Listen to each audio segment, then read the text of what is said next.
Bom dia a todos, colegas. Vamos dar início à sessão de julgamento da segunda turma ordinária da quarta Câmara da segunda sessão do CARF, do período da manhã do dia 2 de julho de 2021.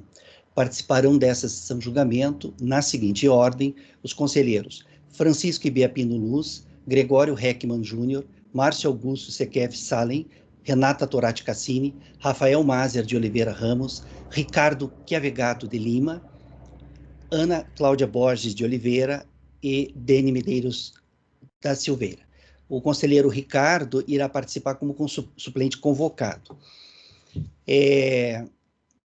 Nós vamos iniciar o julgamento pelos itens em relação aos quais há pedido de acompanhamento. Toda vez que na pauta há pedido de sustentação oral de acompanhamento, nós damos prioridade a esses itens. Então, nós vamos começar pelos itens em relação aos quais tem pedido de acompanhamento. Na pauta da manhã do dia de hoje, não há pedido de sustentação oral por videoconferência, apenas pedido de acompanhamento. E esses pedidos são em relação aos itens 2 da pauta, 4 da pauta e os itens 7, 8, 9, que são os 3 do mesmo contribuinte. Tá? Então, vamos começar pelo item 2, que é da construtora Irmãos Lorenzetti Limitada. Esse item é de relatoria do conselheiro Márcio. Ana Tereza é quem está dando suporte para a nossa turma no CARF e está fazendo a gravação da reunião. Ana, o patrono já está na sala, né? Você já, né?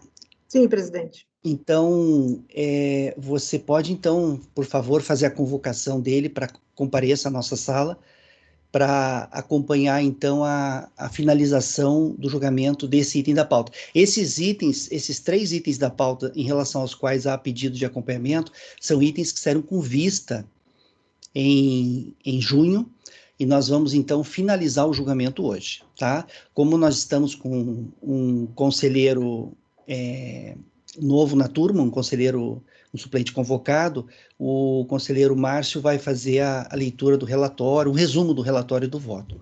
Mas então, Ana, pode então convocar o patrono para que compareça na nossa sala. Ok, presidente, farei a convocação. Pedrini, só uma dúvida. Segundo o artigo 49, parágrafo 3º do RICAF, a parte, ela vai poder fazer sustentação oral de novo, caso deseje, né? Ela tinha que ter feito pedido de sustentação oral. Ela tinha que ter feito pedido, tem prazo. Mas será que não é pelo fato de ela não saber que mudou a composição da turma? Que ela não fez? Foi publicado no Diário Oficial, tudo, a saída do Luiz, tudo, né? Tudo bem. Patrono convocado, presidente. Ok.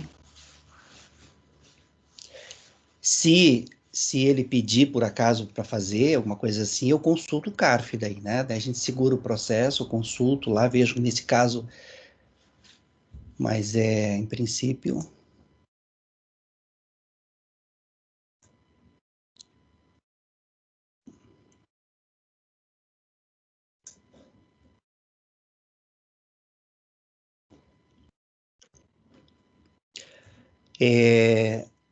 Bom dia, doutor João Henrique, isso? Bom dia, presidente. Bom dia, doutor. Nós, então, vamos fazer agora a finalização, né, do julgamento do item 2 da pauta, da contribuinte construtora Irmãos Lorenzetti Limitada. Nós estamos com um conselheiro novo na turma, que é o conselheiro Ricardo, o conselheiro Luiz, que integrava a turma, não integra mais a turma, e nós estamos com o conselheiro Ricardo. Nós iniciamos o julgamento no mês passado, mas eu vou pedir para o Márcio, que é o relator desse item, que faça, viu, Márcio, um resumo só do relatório, e aí você pode passar para o voto daí, tá? Pode iniciar, então, a leitura, Márcio, pode começar. O lançamento de obrigação acessória, Código de Fundamentação Legal número 56, por deixar ao contribuinte de inscrever segurados empregados. Lavrado de forma substitutiva a obrigação acessória lavrada anteriormente, com agravamento, com a proposta de agravamento da penalidade aplicada. A impugnação, o contribuinte aduziu alguns aspectos, dentre eles a declaração de nulidade, em razão da omissão dos meios utilizados para a quantificação dos segurados empregados não registrados e também por supostamente fiscalização haver realizado a aferição indireta. Criticou o lançamento por haver identificado genericamente a quantidade dos funcionários em arquivos digitais contidos no HD, exigiu a declaração, o reconhecimento da decadência de parte do crédito constituído, criticou a aplicação da multa, pois a Lei 8.213 não alegou hipótese de seu agravamento e também identificou casos de cobrança em duplicidade. O acordo de impugnação, ele considerou o lançamento nulo e recorreu de ofício da própria decisão em razão do valor exonerado ultrapassar o limite de alçada. No voto, rejeitou a aplicação do prazo decadencial quinquenal às contribuições previdenciárias e depois ela estudou que a autuação requereria a configuração do vínculo empregatício que obrigasse a inscrição do empregado, devendo identificar os elementos da relação trabalhista, o descumprimento de procedimentos obrigatórios e os dados de cada segurado empregado, e de oportunizar ampla defesa contraditória e produzir efeitos dos benefícios previdenciários. Por haver desatendido esses requisitos, a autoridade julgadora de primeira instância decidiu pela nulidade da autuação por vício formal. O contribuinte nada se manifestou depois de tomar ciência dessa decisão. Vou ao voto já.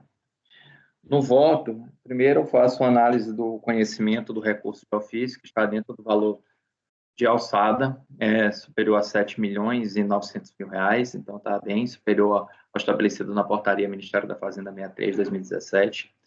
E já direto ao voto, propriamente dito, pós-conhecimento, eu falo sobre a obrigatoriedade, a obrigação de inscrever segurados empregados, contido no artigo 17 da Lei 8.213 e também regulamentado no decreto do RGPS, e que essa inobservância implicaria em aplicação de penalidade. No relatório fiscal, a autoridade explica que a autuação está sendo lavrada em substituição anteriormente anulada pela decisão notificação número tal, para proceder ao agravamento da multa. A autoridade julgadora criticou a autuação por não haver atendido 3 requisitos, quais sejam constatação dos elementos das relações trabalhistas, descumprimento dos procedimentos administrativos e identificação dos dados do vínculo empregatício de cada segurado empregado. A informação, o documento, indica de onde provém a informação, contabilidade ou folha de pagamento, de lavra da empresa, onde estão registrados segurados empregados informados ao fisco e as remunerações respectivas, e também aqueles ocultos ou com remuneração diversa, obtidos em conformidade com o narrado no anexo geral do processo administrativo apensado. Existe, portanto, além desse processo, existe o processo apensado, onde estão a maioria das informações relacionadas às provas e elementos fáticos desse caso, que talvez tenha sido um dos motivos, apenas especulo, da autoridade julgadora de primeira instância haver declarado sua nulidade. Não vou entrar aqui em detalhes, está à disposição dos conselheiros para ler esse trecho. Eu até acredito que essa documentação poderia estar acompanhada de elementos probatórios adicionais, caso a autoridade julgadora julgasse conveniente e oportuno para a caracterização do ilícito tributário de descumprimento da obrigação acessória, mas entendo que a contabilidade e a folha de pagamento se mostraram suficientes para este intento. Quanto à função, a autoridade julgadora entende que a informação seria insuficiente. Nela, identificam-se rol exemplificativo: servente, empreiteiro, diarista, pedreiro, carpinteiro, etc. Também extraídos do processo em apenso. Apesar de estes autos serem omissos na apresentação de provas, tais como contratos de trabalho, recibos de pagamento, isto não bastaria para inquinar de nulidade o lançamento, pois se trata de documentos do próprio contribuinte que poderiam ser carreados aos autos, sem prejuízo ao procedimento ou ampla defesa, mas porque esses documentos estão contidos nos processos administrativos formalizados durante o mesmo procedimento de fiscalização. Se na hipótese de análise aprofundada evidenciar alguma falha no procedimento da fiscalização, nulidade não seria medida adequada, mas somente cancelamento parcial do auto de infração, da exigência para... Aí eu exemplifico a partir de um elemento contido, inclusive, na defesa. A partir da interlocução da autoridade julgadora da primeira instância, exclusão de diaristas, caracterizados como contribuintes individuais.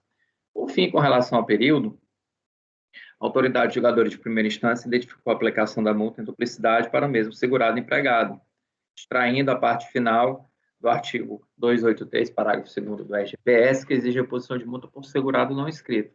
Mais uma vez, eu entendo que a nulidade de medida extrema Os lançamentos em duplicidade, caracterizados pela interpretação errônea da legislação que rege a matéria, podem ser revistos e retificados pela autoridade de julgadores de primeira instância, com a exclusão daqueles valores exigidos em duplicidade. Assim, eu entendo que não há vício no lançamento, devendo os autos serem restituídos à autoridade julgadora para analisar as questões preliminares e meritórias deduzidas na impugnação e reapreciar a decadência, em face à súmula vinculante número 8 do Supremo Tribunal Federal.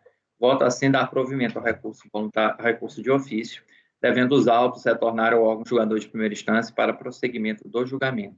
Apenas reforço, que eu até falei na sessão passada, que, embora eu entenda muito plausível todas as questões traduzidas no recurso voluntário, a minha defesa é muito mais de que a medida é inadequada, a medida de declaração da nulidade é inadequada para o presente caso. Acredito que, por não ter autoridade julgadora de primeira instância, perscrutado o processo administrativo em apenso, onde estavam todos os elementos que foram levados e carreados na análise.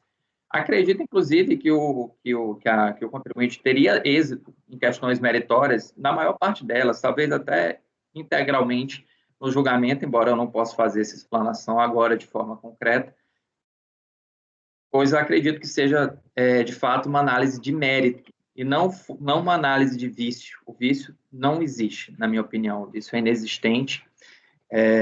E tanto é verdade que o vício é inexistente que eu pude, tomando conhecimento do lançamento, ter total entendimento da situação fática apresentada com todos os elementos que foram deduzidos aos autos. Enfim, é esse o meu voto, presidente. Havia apresentado anteriormente e reapresento agora. Você está com o volume desligado, Dene. E o patrono, João Domingos, ele levantou a mão. Tá. Só gostaria de falar alguma coisa, doutor?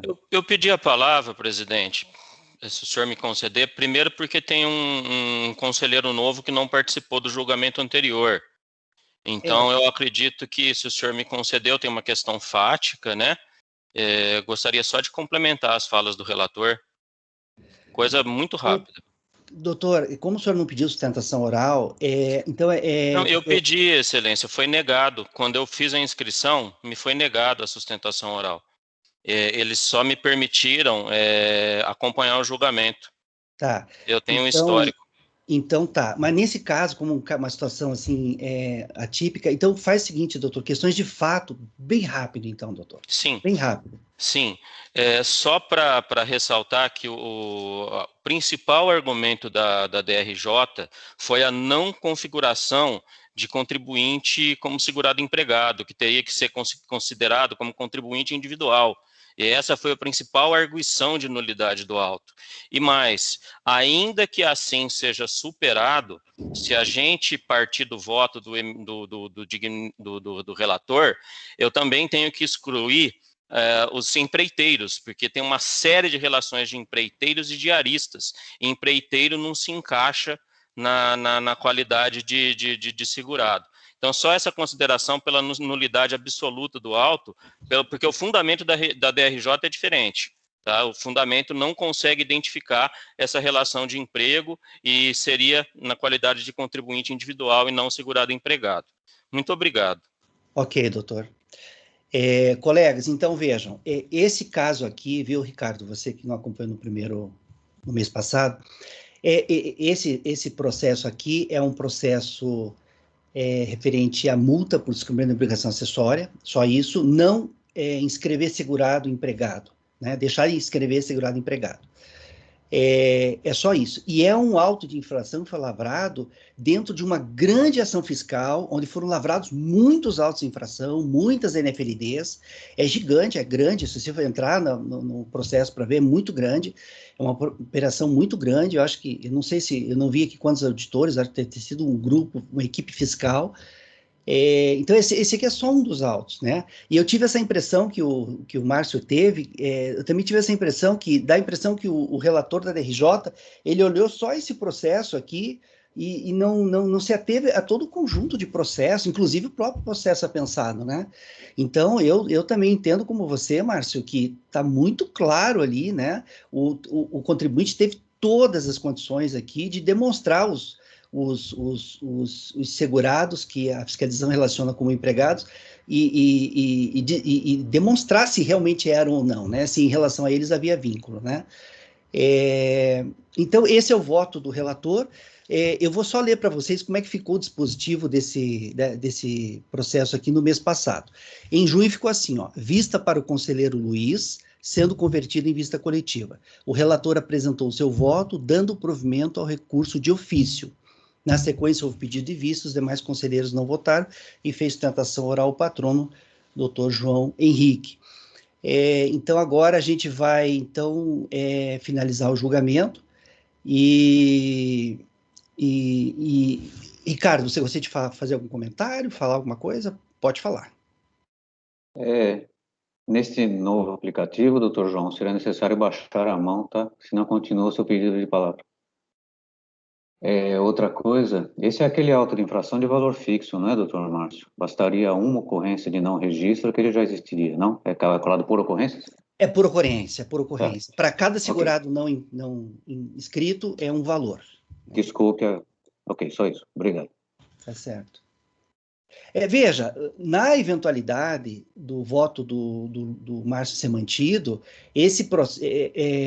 o processo retorna para a DRJ, ela vai ter que julgar tudo. Aí ela vai ter que julgar né, isso, inclusive, que o patrono falou agora, tem um empreiteiro, tal, né? Aí sim, na eventualidade de retornar para a DRJ vai ter que se debruçar sobre esses segurados e ver se todos eles realmente devem ser mantidos no lançamento ou não, né?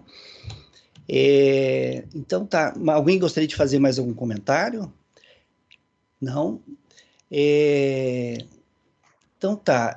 Vamos, então, iniciar a...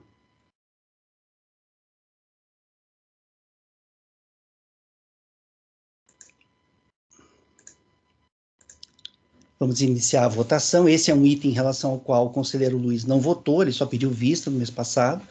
Então, o conselheiro Ricardo vai normalmente votar. Vamos lá, então. Francisco, como você vota? O relator, colega, só lembrando, está dando provimento ao recurso de ofício, tá? E devolvendo esse processo para a DRJ, porque a DRJ entendeu que ele era nulo por vício formal. O conselheiro relator, o Márcio, não está entendendo que houve vício formal, está entendendo que não houve nulidade, então está devolvendo o processo para que a DRJ julgue as demais alegações lá da impugnação, né? Francisco, como você vota? Eu acompanho o relator. Gregório? Eu vou divergir do relator, presidente. Eu também tinha pedido vista do processo, apesar de ter sido a vista em nome do conselheiro Luiz, porque ele votava por primeiro naquela sessão. Mas o fato é o seguinte, a gente está aqui diante de uma autuação que envolve a caracterização da relação de emprego, né? Esse é o fundamento da autuação. A autuação caracterizou determinados trabalhadores como empregados da hora recorrente e aí lançou aqui, nesse caso, multa por descumprimento de obrigação acessória. Em sede de impugnação, a contribuinte vai defender, em sede preliminar, a nulidade da autuação, afirmando que o auto de infração é omisso quanto aos meios utilizados para a quantificação dos supostos segurados empregados, que não foram registrados e culminaram com a aplicação da multa por descumprimento de obrigação acessória. Aí a DRJ, após fazer análise de todos os fundamentos deduzidos pela contribuinte em sede de impugnação, vai, no final, concluir que é a seguinte conclusão da DRJ. Só um segundo que eu estou chegando lá na conclusão. Ante o exposto, considerando tudo mais que consta dos autos, consta, voto por rejeitar a preliminar de decadência e conhecer a preliminar de vício formal na clareza e precisão do lançamento, considerando o lançamento nulo. Essa é a decisão da DRJ. E aí uma primeira observação é que a contribuinte não pugnou pela nulidade por vício formal. Isso aqui foi uma conclusão inferida pela DRJ.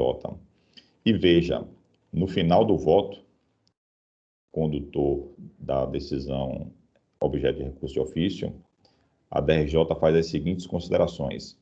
Assim, por considerar que, o procedimento administrativo foi imperfeito para verificar a ocorrência do fato gerador. Veja, a DRJ está afirmando que o procedimento administrativo foi imperfeito para verificar a ocorrência do fato gerador da obrigação correspondente e determinar a matéria tributável, disposto no CTN artigo 142.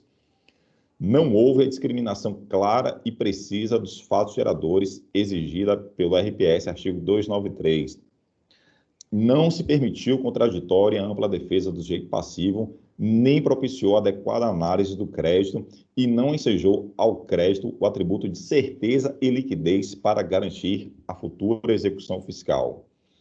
Então, assim, essas conclusões alcançadas pela DRJ não se tratam de vício formal, em hipótese alguma, muito pelo contrário. Isso aqui é um vício material que macula o lançamento na sua origem.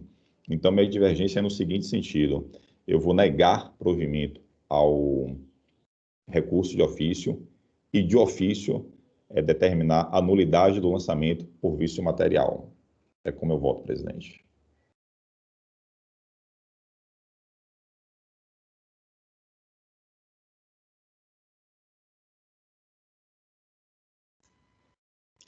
Ok, Gregório.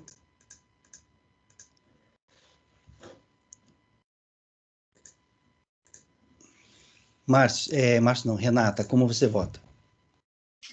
Eu vou acompanhar a divergência e, assim, eu complemento que tanto o caso é de nulidade, que a própria proposta do relator, neste caso, é remeter de volta para a DRJ para que ela complemente a prova. Ou seja, a prova não foi feita. E, assim, está tendo uma inversão aí na leitura das coisas. Não é o contribuinte que tem que vir provar quem são os não empregados. Era o fiscal que deveria ter provado quem são os empregados e o porquê. E isso ele não fez. Então, isso, para mim, é um evidente cerceamento de defesa, sim, uma inversão da questão de quem deve provar o quê, e no lançamento quem tem que provar é a Fazenda, e no erro aí na classificação do fato. Então, isso para mim também é um evidente vício material e eu acompanho a divergência.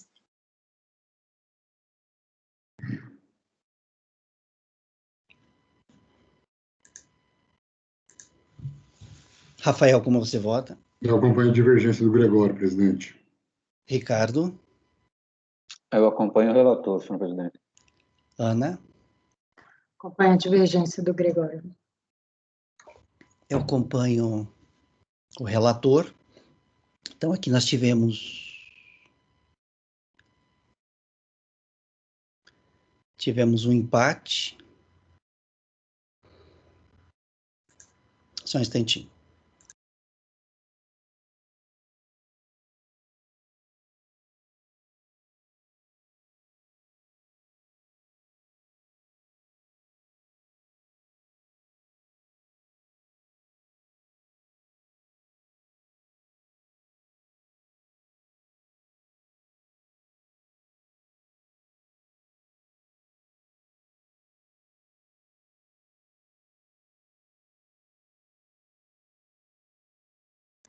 Tem um detalhe só, Gregório. Tem um detalhe só nessa questão de mudar a natureza do vício.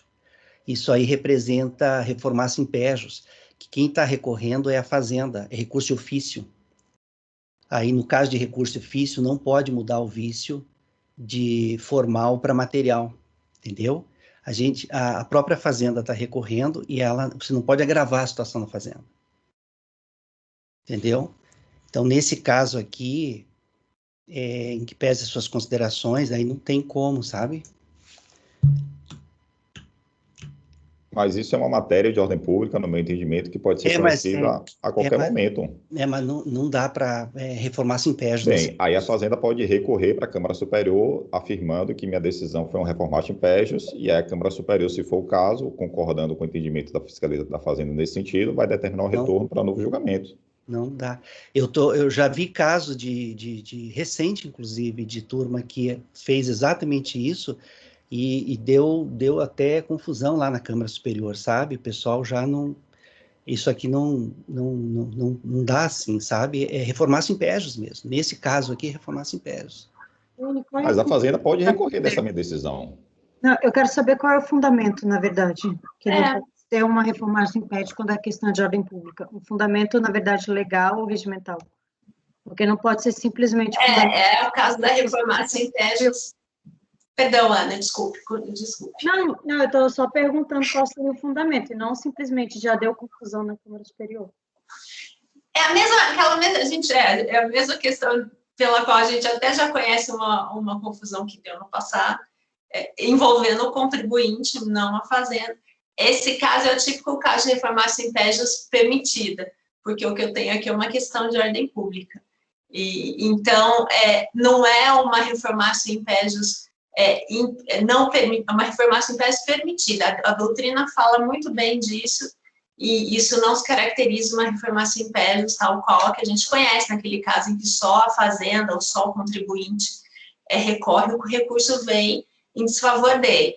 No caso de matéria de ordem pública, trata de reformação impégios permitida, como se a gente estivesse alegando uma intempestividade, por exemplo, estivesse reconhecendo uma intempestividade do recurso, por exemplo, de alguma questão da fazenda. É que isso não acontece aqui, mas é a mesma coisa. Então, a doutrina é muito clara com relação a isso. A Câmara Superior pode até não aceitar, mas que a gente tem fundamento doutrinário robusto, para isso a gente tem. Mas por que é um reformatio impégios? Porque, em tese, o vício material é mais favorável ao contribuinte do que o vício formal. O vício formal poderia... Mas aqui quem recorreu não foi o contribuinte, quem recorreu foi a fazenda.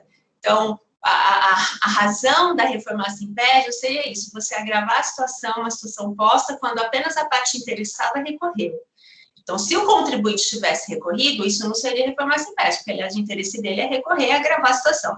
Nesse caso, não, ela está recorrendo de ofício. Só que, como eu disse, a gente tem elementos, fundamentos doutrinários e até de jurisprudência, diz que isso não é uma reformatio impégios na essência, é uma reformatio impégios permitida, porque aqui eu reconheço uma matéria de ordem pública. Tá. Colegas,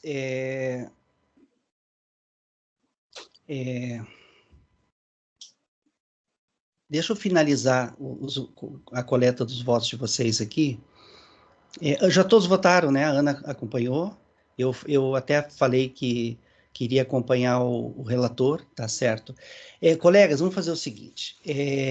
Eu vou pedir uma vista de mesa desse processo, tá? Dada essa peculiaridade aí. Vou dar uma analisada no caso. E a gente, viu, doutor, a gente retoma esse julgamento, daí eu já não posso dizer se vai ser hoje, se vai ser amanhã, tá? Vou pedir uma vista de mesa para não antes de bater o martelo, tá bom?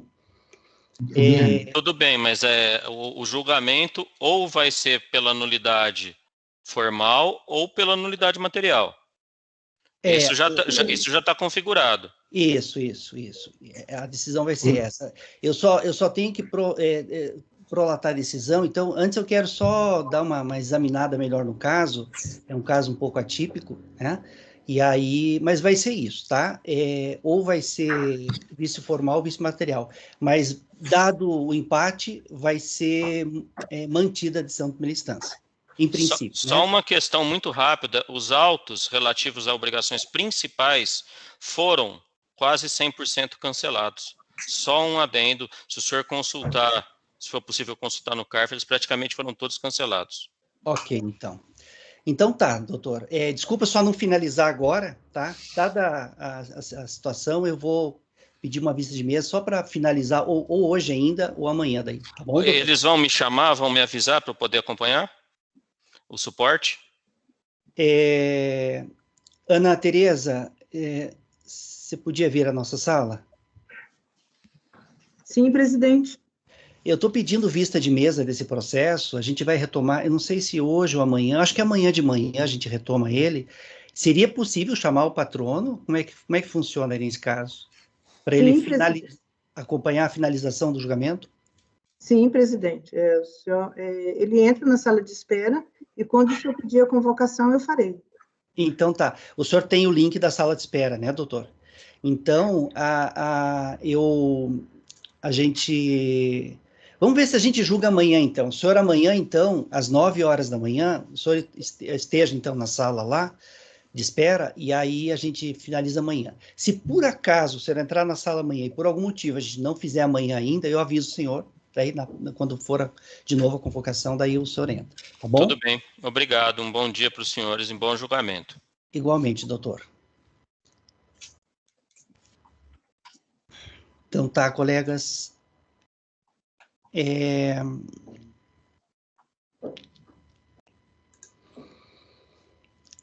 Então, esse foi o item 2 da pauta, deu empate no julgamento, tá? Vai ser negado o provimento ao recurso de ofício, e aí essa questão do reconhecimento de ofício da nulidade do previsto material, eu vou dar só uma consultada no CARF, uma examinada na situação, depois a gente retoma quando voltar da vista-mesa. Vamos ver se a gente retoma esse processo amanhã cedo, então, às 9 horas. Denis, só lembrando que o conhecimento foi unânime e negado o provimento ao recurso de ofício unânime, né? Porém, de ofício, o Gregório abriu a divergência. Não. Por unanimidade, a turma conheceu do recurso de ofício, tá? E, por empate, negou o provimento ao recurso de ofício. Tá. Negou para reconhecer E negou o provimento, tá? Negou o provimento, isso. Isso, aí o Gregório acrescentou que de ofício... A divergência que daria empate também. Isso, ele está reconhecendo... Não, A divergência dele daria empate, né? Porque vocês não reconheceram a nulidade material. Não, mas daí eu acho que aí o empate já abarca as duas coisas, entendeu? Beleza. Vencidos os conselheiros tais que apenas negaram o provimento ao recurso de ofício. Né? Beleza. Então, tá. Deixa eu colocar aqui vista de mesa, daí a gente retoma aí. Esse é um caso. Nós começamos com vista de mesa. Você sabe, Ricardo, na nossa turma aqui... Está dando muita vista de mesa. É tipo 20, 25 vistas de mesa, todo mês, assim. Mas é melhor, sabe? Porque... Às vezes é um processo que você dá uma analisadinha e já coloca na pauta na mesma semana e finaliza, né? Do que deixar para o mês seguinte, às vezes, sabe? Salvo quando é um processo muito complicado, né? Daí não. Então...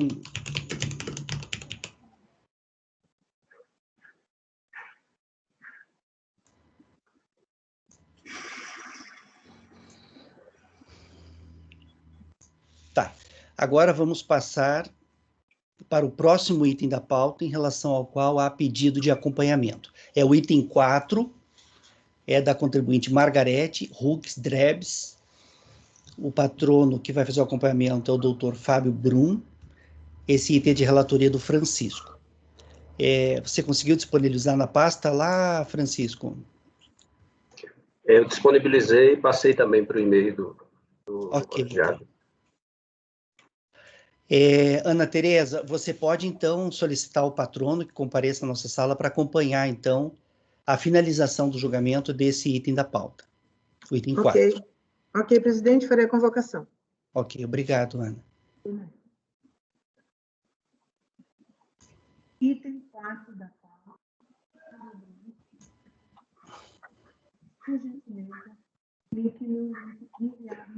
Esse voto é um pouco extenso.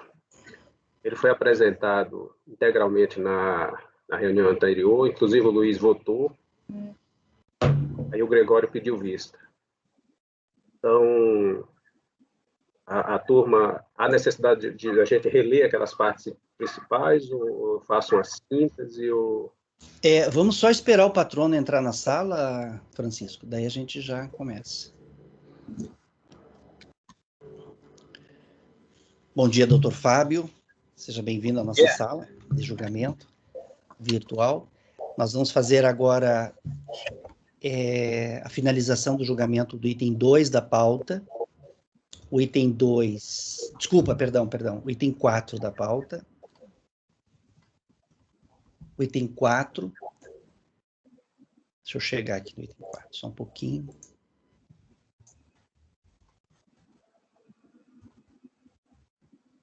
O item 4 é da contribuinte Margarete Hux Drebs. Margarete Hux Drebs, item 4.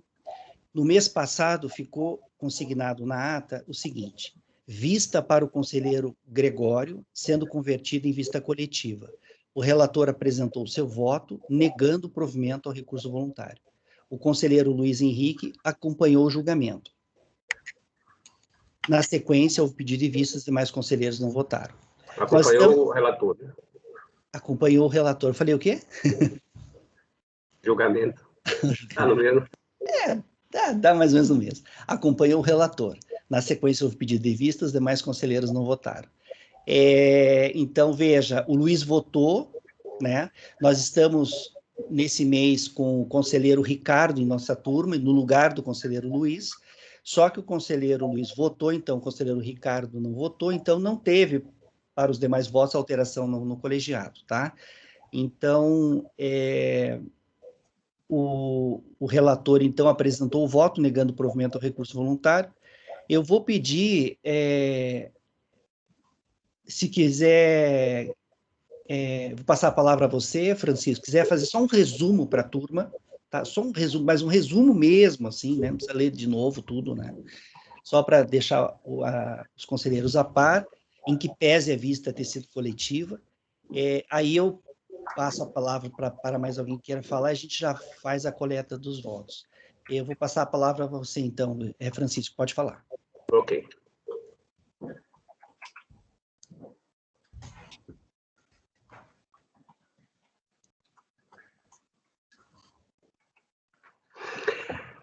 Que foi uma autuação em função do ganho de capital de participação societária. Aí fiz uma breve síntese. A recorrente mantinha regime de comunhão universal de bens com o cônjuge.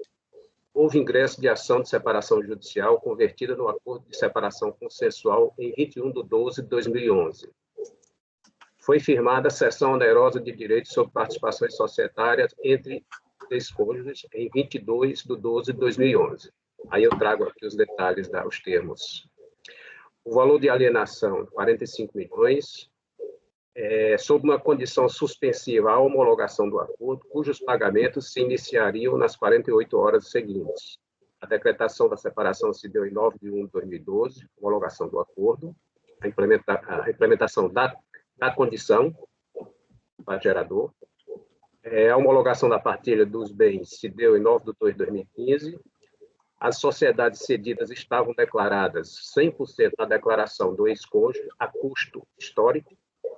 A fiscalização apurou ganho de capital correspondente à diferença entre o custo histórico corrigido e o valor de alienação, considerando as datas de ocorrência do fato gerador como sendo 9/11/2012, implementação da condição, homologação do acordo. A recorrente se insurge contra tanto a data de ocorrência do fato gerador como o custo de aquisição, alegando que não houve ganho de capital, por iguais valores de aquisição e alienação. E o fato gerador supostamente teria ocorrido somente na homologação da partilha em 2015. Eu extraí do relatório, o julgador de origem entendeu procedente a autuação. O recurso voluntário, eu trago aqui os detalhes das principais teses da argumentação da defesa. A contextualização acerca dos institutos da separação e partilha dos bens, traz entendimento acerca do momento de ocorrência do fato gerador referente ao ganho de capital apurado pela fiscalização, homologação da partilha e não do acordo, juízo atinente à inocorrência do ganho de capital em si, valor de alienação igual ao custo de aquisição, documentação apresentada em sede recursal, valor de mercado dos bens cedidos.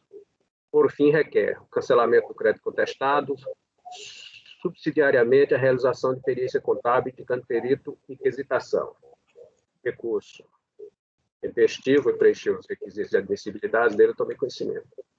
Ela traz uma documentação aqui, eu já vou seguir para a conclusão, ela apresenta uma documentação que ela pretende provar o valor de mercado dos bens. Eu não estou conhecendo dessa documentação, porque justamente essa documentação, como ela pretende provar algo que a própria contribuinte já declarou como tal, então não se enquadra, no meu entendimento, em nenhuma daquelas circunstâncias previstas no PAC, né? Porque a contribuinte já já não apurou ganho de capital porque ela considerou o custo de aquisição igual ao custo de alienação, 45 milhões. Né? Esses bens, resumindo aqui, porque eu acho que é a essência da controvérsia, eles estavam declarados 100% na declaração do ex-cônjuge, ali da declaração de 2011, o ex-cônjuge, deixa eu chegar na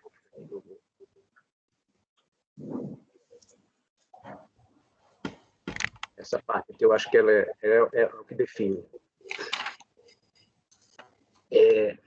Vou ler esse trechozinho aqui. Vale registrar ainda que o ex-cônjuge e a recorrente assim declararam tais participações. O ex-cônjuge, processo digital, folha 1516, ele declarou a integralidade de tais participações a custo histórico na declaração de 2011 e no calendário de 2010. Somente a metade destas participações na declaração 2012 no calendário 2011. Foi justamente quando houve a homologação. Voltou a declarar a integralidade de tais participações na declaração 2013 no calendário de 2012. A recorrente, a metade de tais participações não foi declarada na declaração 2011. Então, metade ficou solta no ar, não foi declarado pelo ex-cônjuge nem por ela. Ela deveria ter declarado, ou o ex-cônjuge declarado 100%. Referidas participações, 50% foram declaradas com iguais valores de aquisição e alienação na declaração 2013 e no calendário 2012. Aqui é um detalhe. Ela não declarou lá, mas na 2012, quando teve a ocorrência do fato gerador, na coluna lá de 2011, ela declarou a custo de mercado, o valor que ela vendeu, os 45. Então, ficou custo de aquisição e alienação ao preço de mercado. Né? E a fiscalização autuou justamente por conta. Esses bens estavam declarados a 2 milhões e 500 e alguma coisa, e foram a 45 milhões. Então, esse foi justamente o fundamento da autuação, foi essa divergência entre o custo histórico corrigido, e a fiscalização fez aquela atualização prevista na legislação, e o valor da alienação. Esse é o voto. E aí, em face disso, eu nego o provimento ao recurso. Presidente, por gentileza, seria possível rememorar uma síntese do que foi a sustentação? Hoje não, doutor. Não, porque já teve o prazo para sustentação oral, né? Já teve. Perfeito. Hoje não. E não teve alteração no colegiado em relação aos conselheiros que vão votar. Então, tá. Alguém mais, além do conselheiro Francisco, gostaria de fazer algum comentário em relação ao voto? O conselheiro Francisco, em relação ao item 4 da pauta da contribuinte Margarete, está negando o provimento ao recurso voluntário. O conselheiro Gregório pediu vista do processo, e a vista foi convertida em vista coletiva. Você gostaria de fazer algum comentário, Gregório? Ou já está pronto para votar? Eu já estou pronto. Eu vou ser o primeiro a votar na sequência, né? Uhum. Então tá. Gregório, como você vota? Eu vou divergir do relator e digo por quê. Só para ficar claro, quais são os fatos aqui em análise. A contribuinte era casada em comunhão universal durante muito tempo, e aí no final ali em 2011, entrou com a ação de separação, fez um acordo, né, com o seu ex-marido, e aí nessa partilha dos bens, ela recebeu parte das ações societárias até então declaradas integralmente pelo seu ex-cônjuge na declaração dele, e isso acabou de ser afirmado aqui pelo relator. No final de 2011, em novembro de 2011, ela faz uma cessão em relação a essas ações, sob condição, desde que a homologação, né, pela ação judicial de separação. Essa homologação vem a ocorrer em janeiro de 2012, já no ano seguinte, janeiro de 2012. Portanto, é o momento quando ela passa a ser titular dessas ações, né? Com a homologação da separação judicial, em janeiro de 2012. e aí, na sequência, ela recebe o pagamento por essa sessão. Então, veja, a gente tem aqui dois momentos bem distintos. Você tem um primeiro momento, quando a contribuinte ela recebe as ações em decorrência da ação judicial e de separação, e você tem um segundo momento, que é a cessão dessas ações.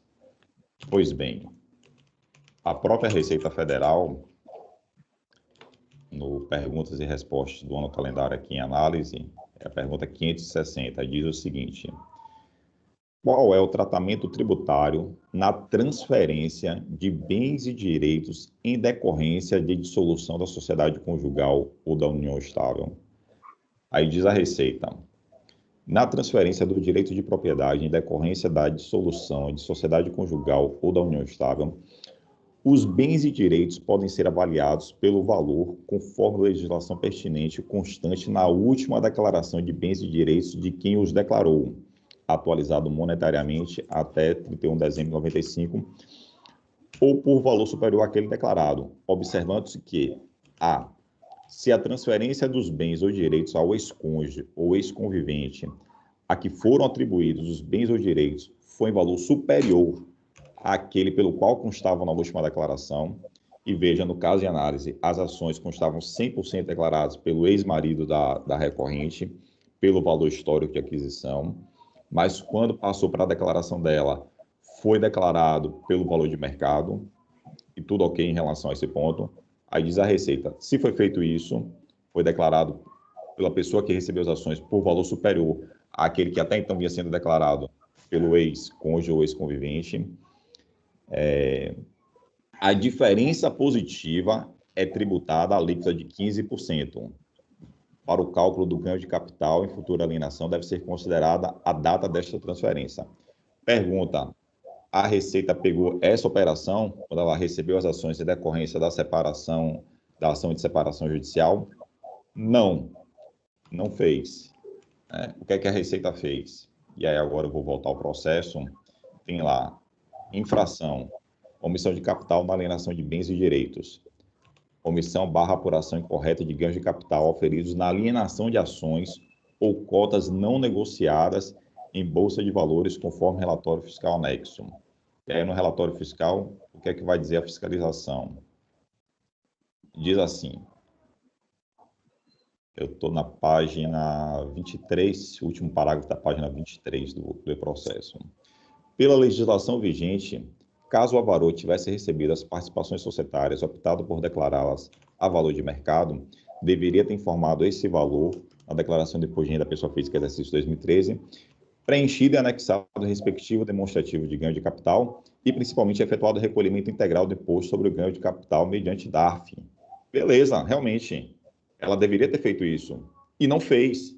E a fiscalização deveria fazer o quê? Com base, inclusive, nesse perguntas e respostas 560. Deveria ter autuado o contribuinte. Mas, vamos lá, seguindo. Para somente, então, poder comprovar o valor de mercado como custo de aquisição a futura alienação. Entretanto, em tal situação, ganho de capital na dissolução da sociedade conjugal, ao contrário da situação fática de cessão dos direitos eventualmente recorrida, realmente são situações distintas, a tributação lhe seria mais gravosa, posto que incorreria na tributação sobre o valor total de mercado. Mas veja, eu não estou falando aqui do que é mais gravoso ou menos gravoso, eu estou falando do que é correto. A contribuinte, quando recebeu as declarações em função da separação da ação judicial, deveria ter tributado? Sim, deveria. Fez? Não. O que é que caberia à fiscalização? Autuar nesse sentido. Essa é a primeira operação. Ainda que fosse mais gravosa. Por quê? Porque é o justo, é o correto. Mas não fez isso. E aí prossegue a fiscalização. Posto que incorreria na tributação sobre o valor total de mercado, com obrigatoriedade de recolhimento do imposto integral em parcela única, 30 dias após o trânsito julgado da decisão judicial. Ou seja, antes da entrega da declaração de imposto de renda da pessoa física, sem direito ao diferimento da tributação, na medida do seu efetivo recebimento, previsto somente para o caso de alienação a prazo. Aí diz aqui a autoridade fiscal atuante. Ressalte-se, portanto, que a situação em tela é de alienação de participações societárias através de contrato de cessão de direitos com efetivo recebimento de valores monetários a prazo, artigos 1º a 3º da Lei 7713 de 88. Então, veja, a fiscalização optou por tributar a segunda operação, que foi a cessão das ações societárias. Só que, ao assim fazer, ela acabou logrando em equívoco, no meu entendimento, porque considerou como custo de aquisição aquele que constava na declaração do ex-marido. Mas aquele, se ela fosse considerar aquele custo de aquisição, a fiscalização deveria ter tributado a primeira operação, o recebimento das ações em decorrência da dissolução da sociedade conjugal. Beleza. É a pergunta 560 do perguntão, pergunta e resposta da Receita Federal. Você vai considerar aquele valor lá como custo de aquisição, vai considerar o valor que você declarou quando você recebeu as ações em decorrência da dissolução da sociedade conjugal, a diferença positiva, você vai tributar 15%. Não sou eu que estou dizendo, é a Receita Federal. A Receita Federal não autuou essa operação, deveria, mas não fez, porque entendeu que seria mais gravosa. Paciência. Né? Aí tributou a segunda operação. Beleza, poderia também tributar a segunda operação. Mas só que na segunda operação, qual é o custo de aquisição? Não é mais aquele, porque aquele seria para a primeira operação. Aqui o custo de aquisição são os 45 milhões. Entrou 45 milhões e eu cedi por 45 milhões. Qual é a diferença positiva? Zero. Não tem diferença positiva. Então, há erro aqui na determinação da matéria tributável e com essas considerações eu vou divergir do relator para dar provimento ao recurso voluntário. É como eu voto, presidente. Ok, Gregório, pode falar, Francisco. Não é extrato de entendimento e não é, como é que eu diria, tentando contrapor cada um que for votar, mas é porque o Gregório fez umas considerações aí que eu li, o que eu li aqui, está lá, é que tem um fato que eu li, mas que o Gregório não considerou. Veja bem, na declaração de 2011, quando ela recebeu essas supostas participações, ela nada declarou. Então, se ela deveria ter declarado. Mas é que está, Luiz. Não, mas deixa eu concluir. Você concluiu o seu, deixa eu concluir o meu. Perfeito, perdão. Veja bem, Gregório. Em 2011, quando houve o recebimento que o ex-cônjuge declarou só a metade da participação, como eu li aqui, a custo histórico, ela nada declarou. Então, a operação seria essa aí. Aí, nesse seu raciocínio, você está partindo do ponto seguinte, olha, se ela nada declarou, então ela levou a valor de mercado? Eu entendo que não. Se ela não declarou, na apuração é o custo histórico, porque ela não fez a opção para levar para valor de mercado, nesse time. Aí, na declaração lá de 2012, na coluna 2011, ela botou os 45 milhões como se ela tivesse feito essa opção lá em 2011. Mas o fato é que ela não fez, entendeu? Eu respeito o seu entendimento, mas o fato é que eu entendo que a oportunidade dela fazer isso daí seria na declaração do ano calendário de 2011, declarado seja pelo custo histórico corrigido, o mesmo custo histórico, ou o valor de mercado. Aí sim, se ela tivesse declarado 2011 o valor de mercado, aí não tivesse apurado o ganho de capital, aí eu concordo plenamente que seria isso aí. E, inclusive, o próprio relatório, ele fundamenta nessa pergunta aí, 560, que o contribuinte questiona uma outra pergunta lá do perguntão, né? Mas ele fundamenta nisso aí. É somente para esclarecer esse fato. Beleza. E aí também só para esclarecer, veja, ela não poderia declarar em 2011, porque ela não tinha recebido em 2011. Ela estava em processo de separação, fez um acordo com seu ex-marido e submeteu esse acordo ao Poder Judiciário. Se isso ia ser homologado, se não ia, se ela ia receber, se ela não ia, ela não sabia, ela tinha expectativa. Tanto é que ela fez o contrato de cessão sob condição de posterior homologação, né, desse acordo que ela fez com o ex-marido. Quando veio a homologação desse acordo, já no ano calendário de 2012, foi quando ela passou a ser titular das ações. Então, ela não poderia declarar nada no ano calendário de 2011, porque ela não era titular dessas ações. Ela passou a ser titular em 2011 com a homologação do acordo de separação judicial, né? E lá, quando você vai declarar em 2012, você tem que informar o valor das ações em 31 de dezembro de 2011 e em 31 de dezembro de 2012. E foi assim que ela fez. Mas, Gregório, na homologação do acordo, aí já foi alienação.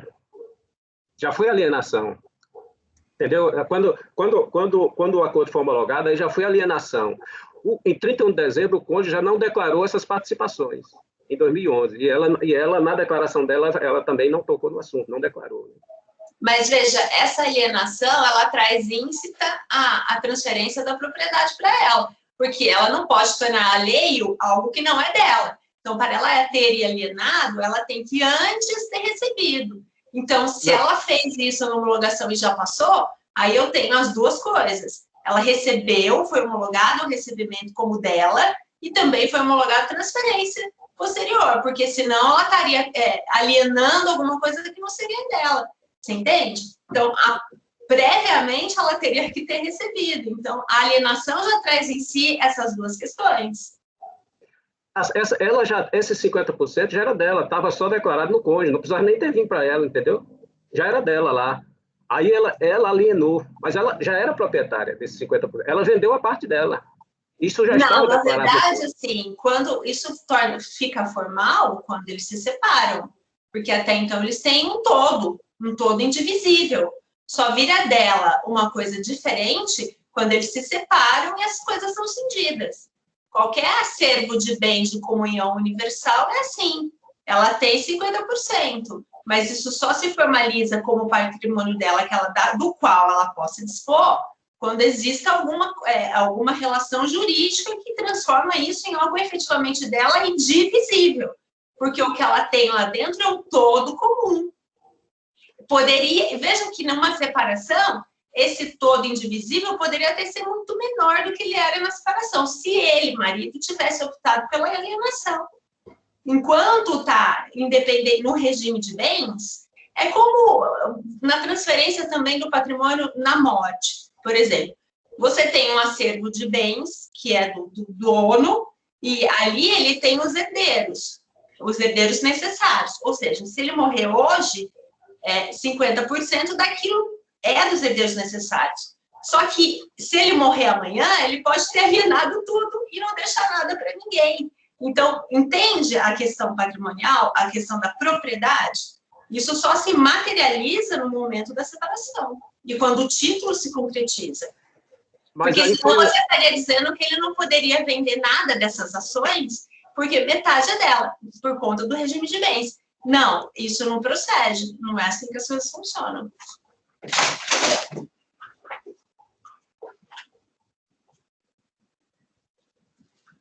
Porque ações, na verdade, não são bens imóveis.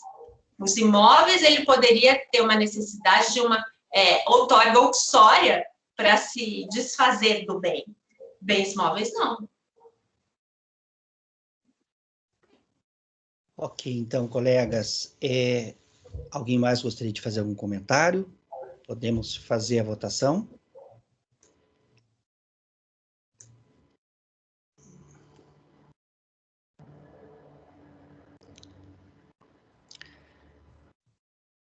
Francisco, então, votou por negar provimento ao recurso voluntário. E aí, no seu caso, Gregório, você que iniciou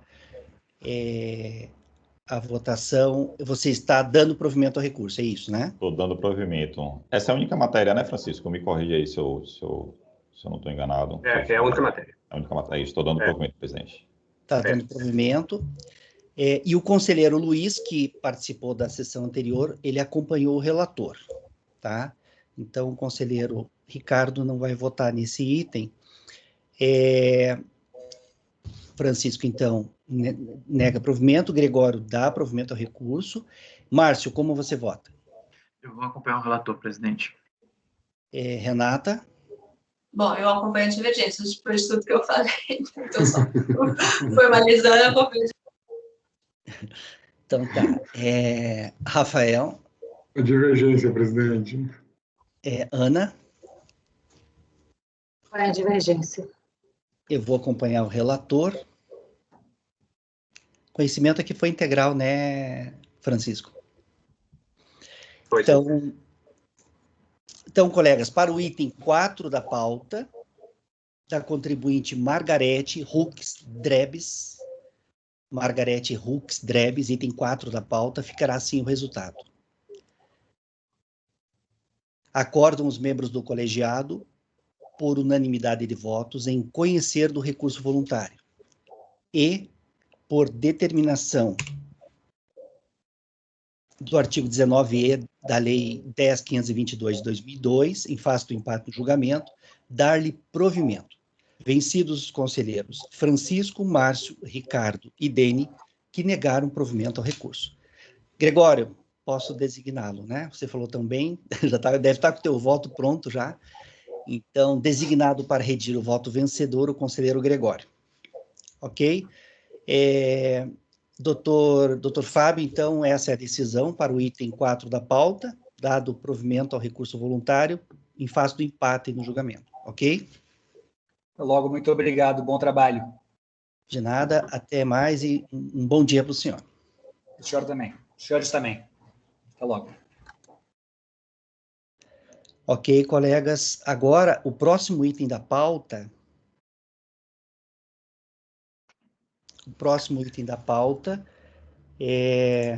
São os 3 itens da contribuinte patrimóvel, itens 7, 8 e 9. São itens em relação aos quais também há pedido de acompanhamento por parte do patrono. Aqui é o doutor Afonso de Souza Oliveira. Ana Tereza, então pode pedir ao patrono que compareça à nossa sala para acompanhar o julgamento. Ok, presidente, farei a convocação.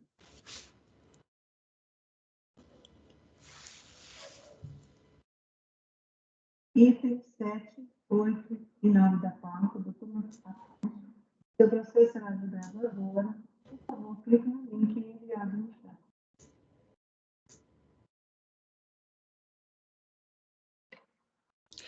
Nesses 3 itens aqui, o conselheiro Luiz já votou. Então, aqui nesses itens você também não vai votar daí, Ricardo. Não teve alteração no colegiado. Ok, doutor.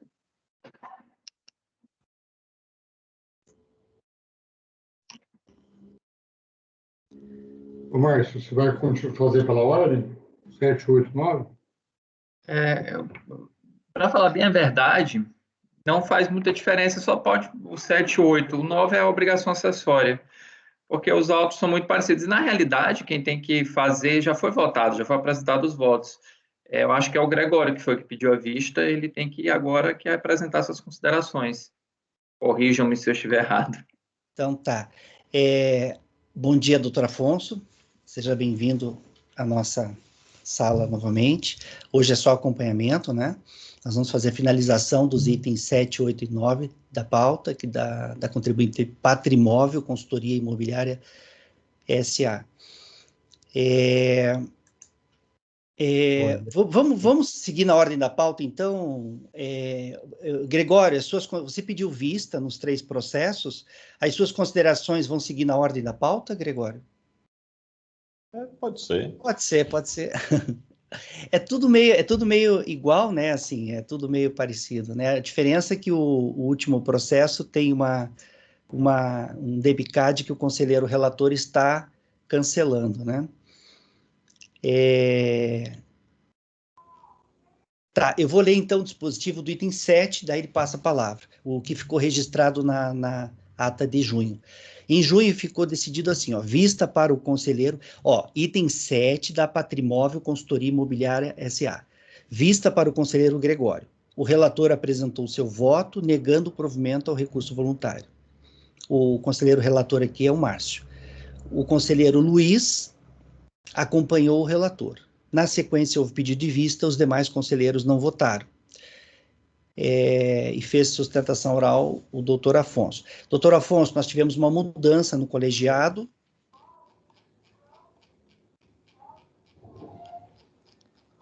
Vocês estão me vendo? Estão me ouvindo? Sim, eu sim. Deu uma mensagem aqui que eu me desconectei. Estão me vendo? Eu estou me movimentando para vocês? Lhe vejo e lhe escuto. Vocês agora congelaram para mim. Bem, mas estão me vendo? Você congelou para nós a imagem tua, mas estamos te ouvindo sim. Que engraçado. Está todo mundo congelado para mim aqui. Não, tá normal, tá. Ricardo está comendo, tá normal tudo. Tá certo, então. Então tá, colegas. Márcio, você está aí, né? Tô. Ah, tá. Tua imagem agora ficou escurinha para mim aqui. Depois que terminar esse voto aqui, eu vou dar Acho que vou ter que sair e entrar na sala de novo, depois que terminar esse processo aqui. Então, vamos lá. Se eu ficar mudo ou me congelar aí, vocês me avisem, tá? Porque todos vocês estão congelados para mim. Então, tá, colegas. No item 7 da pauta, da Patrimóvel, no mês passado, o Gregório pediu visto, o relator apresentou o voto, negando o provimento ao recurso voluntário, o conselheiro Luiz não votou. Aliás, desculpa, votou e acompanhou o relator. Nós tivemos uma mudança de colegiado essa semana, o conselheiro Luiz não integra mais o colegiado, e foi convocado o conselheiro suplente, o conselheiro Ricardo. Só que como o Luiz votou e o conselheiro Ricardo está no lugar do Luiz, o conselheiro Ricardo não vai votar, então não teve mudança no colegiado. Então, tá. Eu vou, então... acho que eu vou passar direto a palavra para o Gregório, que pediu vista, né, Gregório? O relator negou provimento ao recurso voluntário. Gregório, passa a palavra a você, então, pode falar.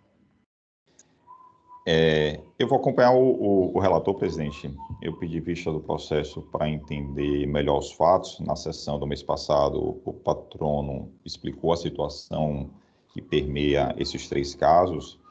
Ele informou que, ali no final de 2017, a contribuinte aqui autuada, ela passou por um processo de cisão, dando, assim, a origem a uma nova pessoa jurídica, que não é ela, por certo. O caso aqui diz respeito, esse primeiro caso que a gente está analisando, que é o final 2012-08, diz respeito à cobrança de contribuição previdenciária em relação a terceiros e em relação à cota patronal. E aí, justamente na sessão passada, diante dessa explanação do patrono, de que houve a cisão e de que essas pessoas, os trabalhadores, não seriam empregados dela, mas sim dessa nova pessoa jurídica que surgiu por conta do processo de cisão. Eu queria entender um pouco melhor essa situação, mas o fato é que eu entendo que tem uma deficiência probatória no processo, apesar dessa alegação, não identifiquei nos autos prova nesse sentido. Acho que uma afirmação dessa deveria vir acompanhada de uma prova robusta e bem objetiva. Eu tenho aqui a pessoa física Joaquim era meu empregado, debaixo na carteira dele de trabalho, depois passei por um processo de cisão, ele foi contratado pela nova pessoa jurídica e, portanto, ele não é meu empregado, mas sim da nova pessoa jurídica. Está aqui a nova carteira de trabalho dele, enfim, não tem provas nesse sentido, aliás, não identifiquei nenhuma prova nesse sentido. E aí, por conta disso, eu vou acompanhar o relator. Tem um outro ponto, só para também adiantar, que chamou minha atenção, é porque tem um levantamento aqui que diz respeito a pagamento de férias a empregados. E aí eu estranhei isso, porque se a gente tem uma cisão ali no finalzinho de 2017, e aí em janeiro você tem esse pagamento, janeiro de 2008, né, no ano seguinte, no mês seguinte, imediatamente posterior, você já tem um pagamento de férias, teoricamente, dessa nova pessoa jurídica que acabou de ser criada para esses empregados que não são mais da pessoa jurídica que sofreu a cisão, mas sim dela nova que surgiu por conta desse processo. Pagamento de férias em janeiro de 2008, início do ano, não sei, me pareceu estranho isso também. Enfim, eu vou acompanhar o relator, presidente. Ok, Gregório. Então, colegas, o conselheiro relator, em relação ao item 7, está negando o provimento ao recurso voluntário, o conselheiro Gregório está acompanhando o relator. O conselheiro Gregório já votou, adiantou o voto, porque ele pediu vista. Quem pede vista já adianta o voto. Francisco, como você vota? Eu acompanho o relator também. Renata? Eu também acompanho o relator. Rafael? Relator, presidente. Ana?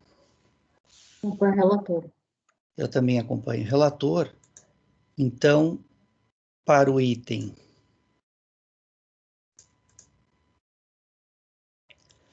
7 da pauta, item 7 da contribuinte Patrimóvel Consultoria Imobiliária S.A. ficará sem resultado. Acordam os membros do colegiado, por unanimidade de votos, em negar provimento ao recurso voluntário. Item 7. Patrimóvel, Consultoria Imobiliária S.A. Item 7, acordam os membros do colegiado por unanimidade de votos em negar provimento ao recurso voluntário. Vamos agora para o item 8 da pauta. No item 8, no mês passado, a mesma situação. O conselheiro relator apresentou o voto, negando o provimento ao recurso voluntário, o conselheiro Luiz acompanhou o relator e o conselheiro Gregório pediu vista. É a mesma situação, Gregório, em relação ao item 8? Mesma situação, presidente. E aí você também, então, acompanha o relator em relação ao item 8, né? Acompanho. Então, tá. Então, colegas, para o item 8, o relator está negando provimento, o conselheiro Gregório está acompanhando o relator.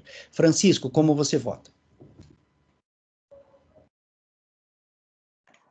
Eu acompanho o relator.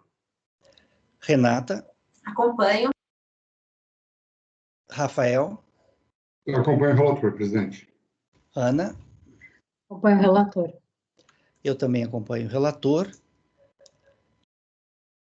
Então, para o item 8 da pauta, também ficará assim a decisão. Item 8 da pauta, da Patrimóvel, Consultoria Imobiliária S.A. Acordam os membros do colegiado, por unanimidade de votos, em negar provimento ao recurso voluntário. Repetindo, item 8, Patrimóvel, Consultoria Imobiliária S.A. Acordam os membros do colegiado, por unanimidade de votos, em negar provimento ao recurso voluntário. Vamos agora ao item 9 da pauta. O item 9 é um pouquinho diferente. O conselheiro relator apresentou seu voto, dando provimento parcial ao recurso voluntário para anular o auto de infração, o DEBICAD final 6, né? É o 594, dígito 6, o final do DEBICAD. Esse DEBICAD, me corrija se estiver enganado, Márcio, é a multa por envolvendo a questão dos arquivos digitais, né?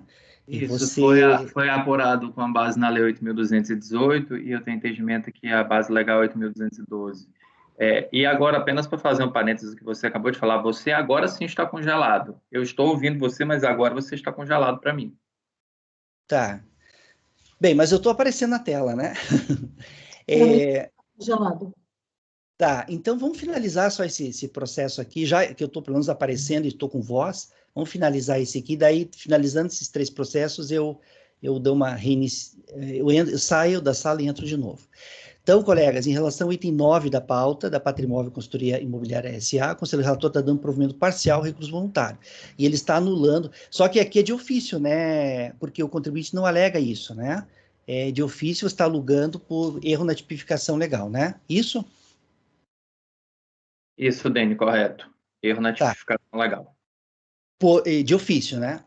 Tá. É isso, né? De ofício, né? De ofício, isso. Perfeito. O conselheiro Gregório, então, pediu vista do processo. Se gostaria de fazer alguma consideração em relação a esse processo, Gregório? Não. Tá. Você quer adiantar o voto? Acompanha Posso o relator? adiantar, já que eu pedi vista? Não, aqui eu vou divergir dele, vou negar provimento ao recurso voluntário. Entendo que a multa foi aplicada com base na legislação correta, que é a Lei 8.218. Então, vou divergir do relator para negar provimento ao recurso voluntário. Ok, então. Dene, o doutor Afonso Oliveira levantou a mão. Pode falar, doutor Afonso. Presidente, é só para trazer ao conhecimento uma questão que não foi levantada da outra vez, até porque nós não tínhamos isso.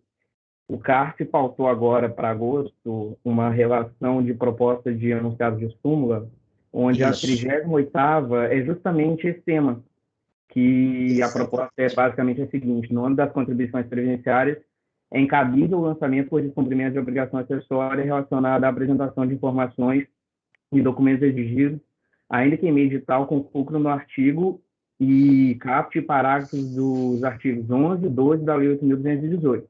Aí é só para trazer ao conhecimento a jurisprudência majoritária do CARF, que provavelmente será objeto de aprovação de súmula. Ok, então, ok. Eu já tinha visto essa relação de súmulas. A gente está aguardando, só que elas não foram votadas ainda. A reunião do pleno é dia 8, se eu não me engano, né? Não, dia 6 do 8, se eu não me engano. 6 de agosto. Então tá, obrigado, doutor Afonso. Então, colegas, o conselheiro relator no item 9 da pauta da Patrimóvel Consultoria Imobiliária S.A. está dando provimento parcial, está cancelando de ofício esse auto de infração. São vários autos no mesmo processo. Esse auto ele está cancelando por erro na tipificação, porque trata-se de multa envolvendo arquivos digitais. A fiscalização aplicou a Lei 8.218, e o conselheiro entende que é a Lei 8.212, e aí ele está anulando de ofício por erro na tipificação. O conselheiro... Oi.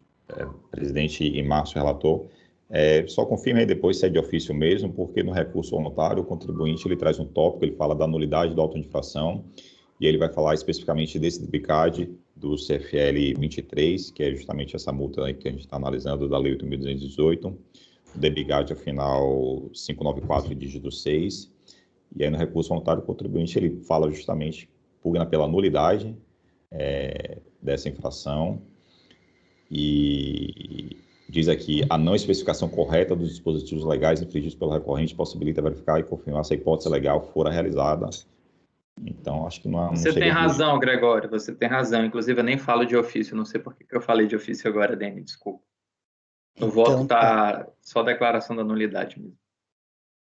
Então, tá. Não, tem que tirar mais, que lá tá de ofício. Então, não é de ofício, então, né, Márcio? Eu esqueci que tu não tá me vendo, é porque eu tô gesticulando com a cabeça. Não, não é, eu vou corrigir só. Gente, vocês estão todos congelados para mim. Depois que terminar o julgamento desse item, eu vou sair e entrar de novo na sala. Eu tenho medo de fazer isso agora, o patrono está na sala e eu não conseguir voltar, e aí vai dar uma confusão, né? Então, vamos finalizar esse item aqui, aí eu saio da sala e entro novamente. Então tá, colegas, em relação ao item 9 da pauta, o conselheiro relator, então, está dando provimento parcial e está anulando esse DEBCAD, esse auto de infração, referente a arquivos digitais, uma vez que a fiscalização lavrou com base na Lei 8.218, e o conselheiro relator entende que o correto seria o auto de infração ser lavrado com base na Lei 8.212. E não é de ofício, ele está dando provimento ao recurso, porque, conforme bem alertou aí o Gregório, o contribuinte alega isso no recurso, questiona os dispositivos legais, né, que embasaram a aplicação da multa. Então, o relator, então, está dando provimento parcial ao recurso voluntário, o Gregório está negando o provimento ao recurso voluntário, negando o provimento. Francisco, como você vota? Embora haja essa proposta de súmula, mas enquanto ela não nos vincular, não existir, eu vou manter o entendimento, que inclusive era o entendimento da maioria da turma, né? Me recordo que quando nós votamos essa matéria aqui pela primeira vez, só Dani e Ana que divergiram, né? O restante, Márcio mudou o entendimento agora, não sei se o restante mudou, mas eu vou continuar, inclusive tem um voto vista que eu já disponibilizei na pasta e convertei em declaração de voto. Mas eu acompanho a divergência puxada pelo Luiz e acompanhada pelo Gregório de negar provimento. Eu acho que a lei específica não é a 8.212.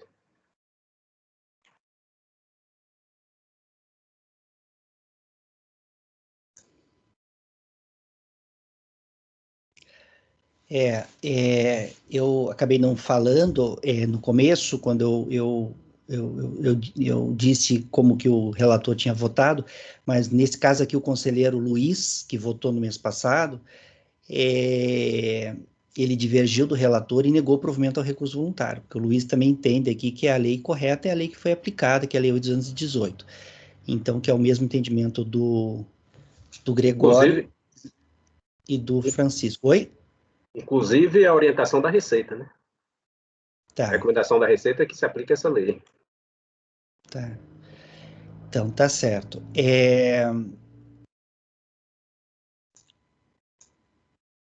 Então, tá. Francisco, Gregório Renata, como você vota? Eu também acompanho a divergência e mantenho o entendimento que já venho manifestando há um tempo. A lei correta é ela de 208. Ok. Rafael? Relator, presidente. Relator. Ana? Relator. Eu vou acompanhar o relator. Se fosse de ofício, eu não iria acompanhar em relação à multa, por não reconhecer de ofício, no caso. Mas como não é de ofício, e realmente o contribuinte alegou isso no recurso, eu vou acompanhar também. Então, aqui deu um empate, né, colegas? Me corrijam. Foi, né? Gregório Francisco, Renata e Rafael. Rafael, você acompanhou a divergência também, né? Acho que é o Não? Luiz que votou. Tá certo, é o Luiz. A divergência Luiz, Greg, o Francisco Tá. E eu. e a Rê. Aí o Márcio deu provimento, eu, Ana e você acompanhamos o Márcio, né? Tá.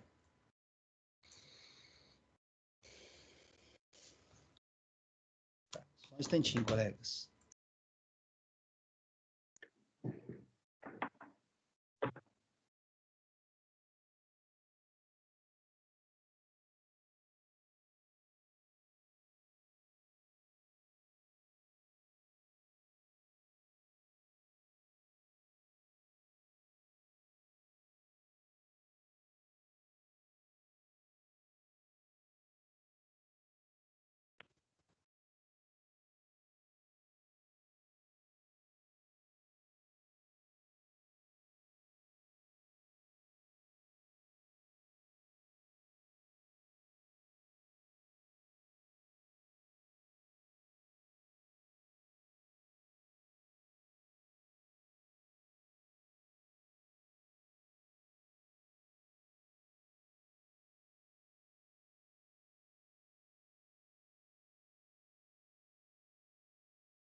Nós fazendo aqui um ressalte, Dani, estava resgatando aqui o voto, o recurso voluntário. Na realidade, o erro na tipificação legal se deu porque a autoridade fiscal ela informa nos fundamentos da autuação a Lei 8.212, parágrafos 1º, 3º e 4º, quando na realidade ele estava se expressando diretamente 8.218.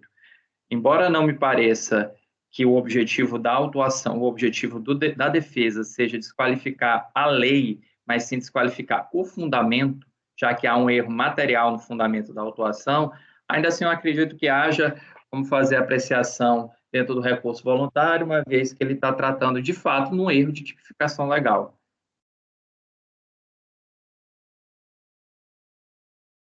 Ok, Márcio. Então, colega, só me corrija, então. Quem divergiu foi o Luiz, o Márcio, vou Eu colocar não, né? todos. Não, da tese vencedora, vamos dizer assim, né? Foi o Luiz, Márcio, a Ana e o Dene, né? Não, Isso, eu né? não divergi de mim mesmo, a tese é minha. Não, da tese Luiz, vencedora. não, Luiz divergiu. Luiz divergiu. Não, A quem tese divergiu vencedora. foi o Luiz, Gregório, Francisco e Renata. Isso. Deu O empate, Rafael que presidente. é junto com a gente. Rafael, Ana Cláudia, Márcio e Dene. Tá, não, estou falando da tese vencedora. A tese A tese vencedora do foi do Márcio Gregório. relator. Não, a tese Mas do é Márcio do relator, porque deu Márcio, não? empate. Deu um empate, eu estou decidindo pela anulação do auto de infração. Então, é favorável ao contribuinte. Tá.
Tá, colegas. Então, foi um empate, tá? Então, ficou assim a decisão. Eu também acompanho o Márcio. Ficou assim, então. Item 9 da pauta, da Patrimóvel Consultoria Imobiliária S.A. Acordam os membros do colegiado, por unanimidade de votos, o conhecimento foi integral, né, Márcio? Por unanimidade de votos, em conhecer do recurso voluntário. E, por determinação do artigo 19e, acrescido pelo artigo 28 da Lei 13.988/2020, em face do empate de julgamento,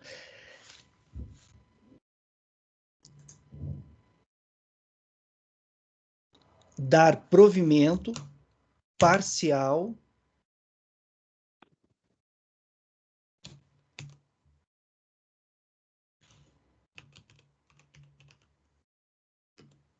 em face do empate do julgamento, dar-lhe provimento parcial para anular o auto de infração de PICAD final 594, dígito 6. Por erro na tipificação legal. Eu colocaria, né, para deixar bem claro.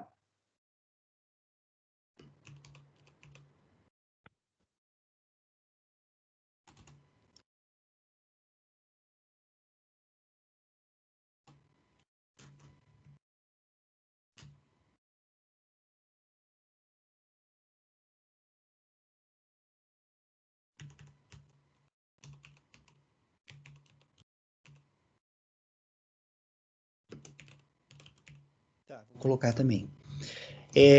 Então, acordo os membros do colegiado, por unanimidade de votos, em conhecer do recurso voluntário, e por determinação do artigo 19e da Lei 10.522/2002, em face do empate de julgamento, dar-lhe provimento parcial para anular o auto de infração de PICAD final 594, dígito 6, por erro na tipificação legal. Vencidos os conselheiros Gregório, Francisco, Renata e Rafael, que negaram provimento ao recurso voluntário.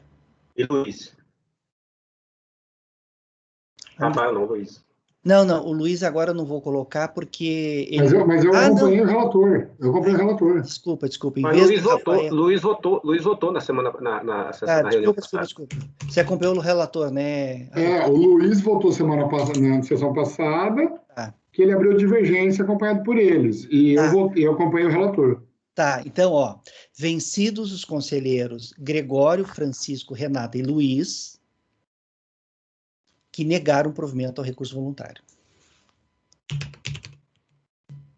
E Francisco pretende fazer declaração de voto, apresentar a declaração de voto.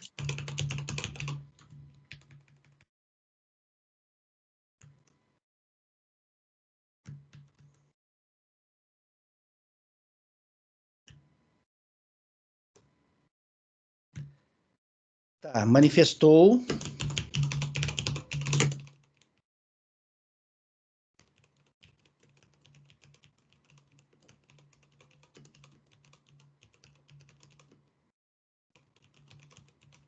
Manifestou a intenção de apresentar a declaração de voto, conselheiro Francisco. Tá, gente, então, dadas as intercorrências aqui na leitura, eu vou ler novamente o dispositivo.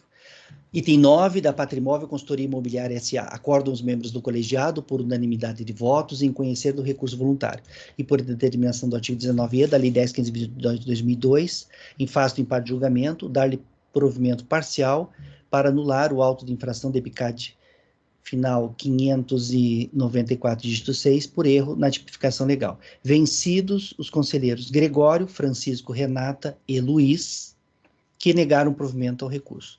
Manifestou a intenção de apresentar declaração de voto o conselheiro Francisco. Agora tá certo, né? Então tá. Então esse foi o item 9 da pauta. Doutor Afonso, então esse é o julgamento, tá? Nós falamos, então, numa próxima oportunidade, ok? Tenha um bom dia para o senhor. Bom dia a todos. Bom dia. Colegas, falta 14 minutos ainda para as 11 horas. Eu vou sair da sala e vou entrar de novo, tá? Eu estou congelado ainda, né? Para mim, não. Não estou mais? Eu parei de estar congelado para vocês? Para mim está bem. Bastante tempo. Não quer, Deni, tentar eu apresentar mais um, e aí a gente faz um intervalo, e aí a gente faz um intervalo, você reinicia, ou então a gente antecipa o intervalo também? Não, eu acho melhor a gente tentar manter os intervalos no horário certo, sabe? Certo. Vamos fazer mais um, então. Então, nós fizemos, colegas, os itens em relação aos quais havia pedido de acompanhamento, tá? Item 2, 4, 7, 8 e 9. Agora, vamos seguir, então, na ordem da pauta, tá? Os 9 primeiros itens da pauta são processos em relação aos quais havia pedido, em relação aos quais houve vista, né? Pedido de vista. Os 9 primeiros itens. Então, nós julgamos aqui 5, né? Agora vamos fazer os outros 4. Vamos ver se fazemos um, pelo menos, antes do intervalo. Mais um. Será, então, o primeiro item da pauta. O primeiro item da pauta é do conselheiro Luiz. Você está com acesso à pasta T, né, Ricardo? Eu vou... Sim, estou com acesso à pasta T. Tá, eu vou fazer assim, Ricardo. Eu vou disponibilizar na pasta T. Eu vou disponibilizar na pasta T meio que um resumo, porque esse é um voto do Luiz. O Luiz não está aqui. Eu vou, inclusive, ser o redator ad hoc na hora de formalizar o acórdão. Eu fiz assim, extraindo do processo, algumas partes do processo. Eu vou fazer uma leitura rápida, mas bem rápida, como se fosse um resumo para você. Aí, na sequência, eu passo a palavra ao Gregório, que pediu vista, e aí a gente faz a votação. Esse aqui é um item em relação ao qual você vai votar, tá? É um item do Luiz. Não, o Luiz não votou, desculpa, ele era o relator. Perdão. Gente, esse início de reunião, eu acho que eu dormi pouco essa noite. Eu dormi 5 horas, devia ter dormido mais. Verdade, Gregório, o Luiz votou, eu só vou ser o redator ad hoc, ele já votou. Mas eu vou...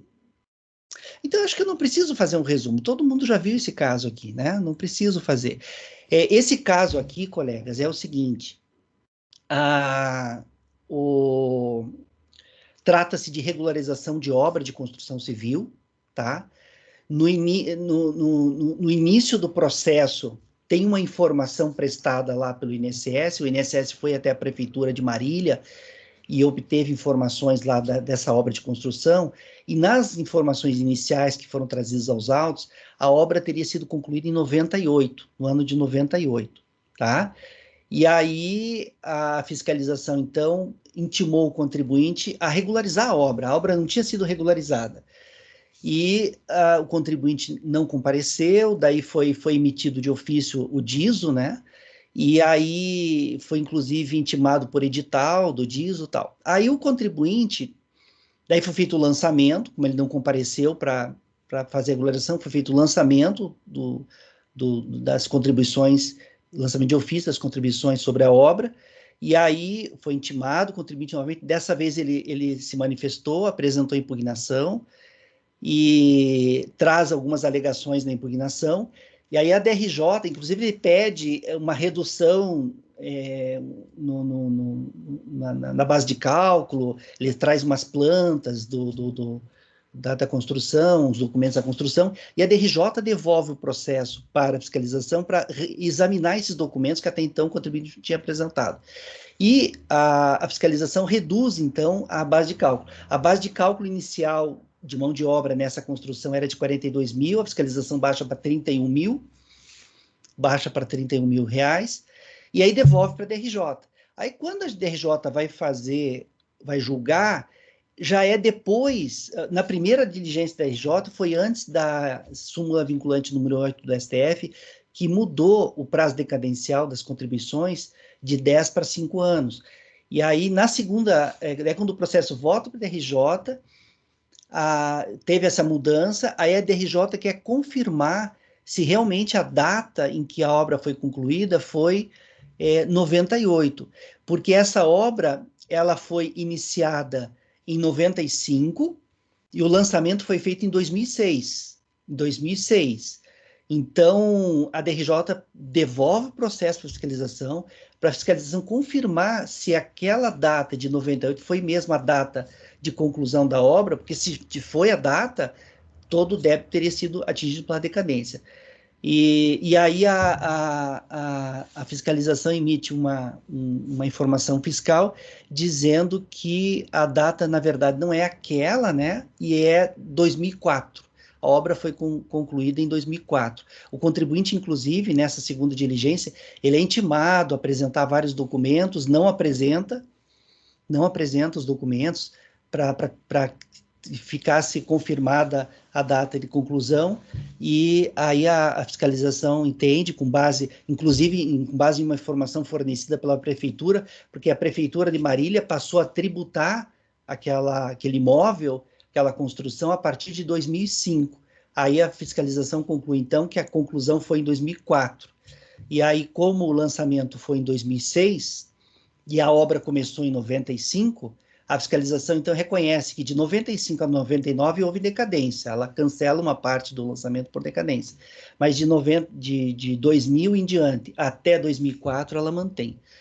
E aí a DRJ, com base nessas informações dessas duas diligências, ela profere a decisão e reduz o débito inicial, que era de 42 mil, a base de cálculo inicial, que era 42 mil, ela passa para 16 mil reais, né? Diminui, cai para menos da metade a base de cálculo, com base na decadência e com base nesse ajuste na aferição da mão de obra, com base nos documentos que tinham sido apresentados pelo contribuinte na impugnação. E aí o conselheiro relator, o Luiz, ele apresentou o voto e votou por negar provimento ao recurso voluntário, tá? Ele entende que realmente que a data de conclusão, que a obra foi concluída em 2004 e que realmente o período de 2000 a 2004 não estaria decadente, e mantém, então, o lançamento sobre aquela base de cálculo de 16 mil reais. Originalmente era 42 mil, foi baixando, chegou na DRJ em 16 mil reais. Aí o conselheiro Gregório pediu vista. Eu vou passar a palavra a você, Gregório, daí a gente finaliza a votação. Pode falar, então, Gregório. Eu vou divergir do conselheiro Luiz, relator do processo, vou reconhecer a decadência, toda a autuação, a DISO, o ARO, a primeira diligência fiscal, enfim, todas as informações trazidas pela própria fiscalização, já no curso do processo administrativo e anterior em sede de fiscalização, são no sentido de que a obra foi concluída em 98. É bom ressaltar que antes do processo administrativo, durante o curso da fiscalização, houve o que a gente chama de solicitação de pesquisa externa, ou seja, um preposto do INSS foi em loco verificar a situação do imóvel, da construção, perante a Prefeitura de Marília, e aí confirma nesse documento que a solicitação de pesquisa externa está na página 23, de que a obra foi concluída em 98. Aí aqui é bom ressaltar que a gente está falando de uma obra de ampliação, então não é uma construção nova que partiu do zero, já existia um imóvel lá. Na verdade, assim, você tem um primeiro lote que já tinha um imóvel, aí você tem um segundo lote, era o lote 3 com imóvel, lote 4 com o segundo imóvel. Em 95 houve a fusão desses dois imóveis, 3 e 4, passando a ser denominado de lote A. O lote A foi quando teve, então, a obra objeto aqui da presente autuação, que, de acordo com todos os documentos que constam no processo administrativo, essa obra foi concluída em 98. Aí, na segunda diligência fiscal, justamente porque houve a mudança do entendimento com a decisão do STF em relação ao período do prazo decadencial aplicado em relação às contribuições previdenciárias, produzida uma informação fiscal nos seguintes termos. Aí traz todo o arrojado aqui do histórico. Aí para o que interessa, que é a questão de você aferir se está decaído ou não. Na segunda informação fiscal diz assim a proposta fiscal diligente / autuante. ato contínuo, esta fiscalização efetuou diligência à Prefeitura Municipal de Marília no setor de tributação. Então, veja, para verificar a data de conclusão da obra, ela foi no setor de tributação da Prefeitura de Marília, onde constatou que a obra, objeto do processo arquitetônico número tal, teve lançado o IPTU somente a partir do ano de 2005, conforme pode ser verificado no documento de folha 76, denominado extrato de baixa, emitido pela Prefeitura Municipal de Marília, ficando assim definido que o término da obra deu-se no ano de 2004. Primeiro ponto, em relação a esse excerto aqui da informação fiscal, que é o único que nos interessa e que motivou, inclusive, essa diligência. Há uma presunção, que você não pode lançar um crédito tributário com base em presunção, salvo quando expressamente autorizado por lei, né? Então, você não pode presumir a ocorrência do fato gerador, você tem que demonstrar.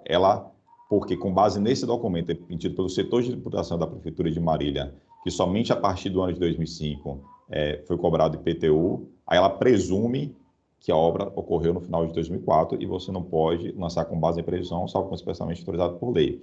E esse documento que ela se refere, de folha 76, do e-processo é folha 79, confesso que não consegui vincular ao imóvel em questão, muito menos à obra em questão, porque a gente está falando de lançamento de contribuição previdenciária em relação à obra, né, de construção civil, aqui no caso é uma reforma, uma ampliação. Pelo contrário, a identificação aqui do imóvel, se você vai nesse documento, tem assim, a identificação do imóvel, tem o endereço, tem a quadra, 3, aí tem lote, é lote B. E o imóvel, aqui que a gente está falando, é lote A, depois da fusão desses dois imóveis, que eram lotes 3 e 4, então não há uma perfeita correlação com o imóvel objeto da autuação. E ainda que houve essa identificação, essa correlação perfeita, que no meu entendimento não há, esse documento por si só não demonstra que a conclusão da obra foi no ano de 2004, primeiro porque já existiam no local imóveis prontos, acabados, a gente está falando aqui de uma obra que é uma ampliação daqueles imóveis já pré-existentes. Então, por que motivo veio essa informação de que somente a partir do ano de 2005 é que teria sido cobrado o IPTU? Desconheço. E por essas razões eu vou divergir do relator e vou reconhecer aqui a decadência do direito de a Fazenda a constituir o crédito tributário. É como eu voto, presidente. Ok, Gregório. Colegas, o conselheiro relator, em relação ao item 1 da pauta, está negando o provimento. Vocês devem ter o voto do Luiz, ele apresentou no mês passado, mas qualquer coisa ele está disponível na minha pasta nesse mês, tá? O voto do Luiz está disponível na minha pasta, na pasta T, nesse mês. Então, o conselheiro relator, o Luiz, ele negou o provimento ao recurso voluntário. O conselheiro Gregório, pelas considerações feitas agora, está dando provimento ao recurso, então, né, Gregório? E reconhecendo aquela data de 98 lá como a data de conclusão da obra, e aí, por conta disso, está cancelando por decadência, né? Márcio, como você vota? Eu vou acompanhar a divergência. Divergência. Renata, como você vota? Acompanhar a divergência também. Ô, Dani. Faltou Francisco? Faltou Francisco. Francisco, como você vota? Desculpa. Não, eu vou acompanhar o relator. Vai acompanhar o relator, tá certo. Desculpa, Francisco. A Renata, então? Divergência. Divergência. Rafael? Divergência, perdão, presidente, divergência.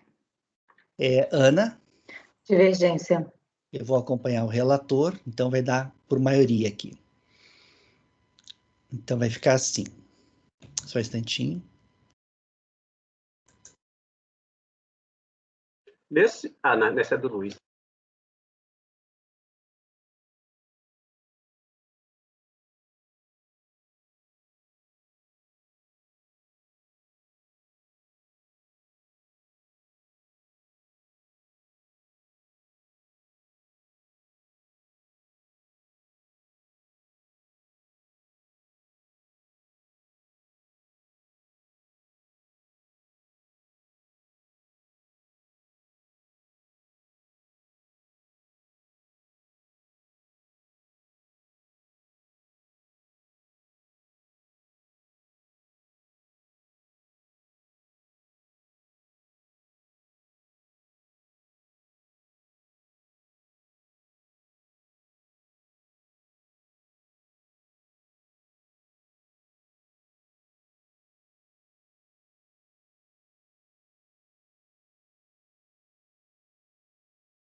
Ok, colegas, então aqui nós tivemos um resultado por maioria de votos.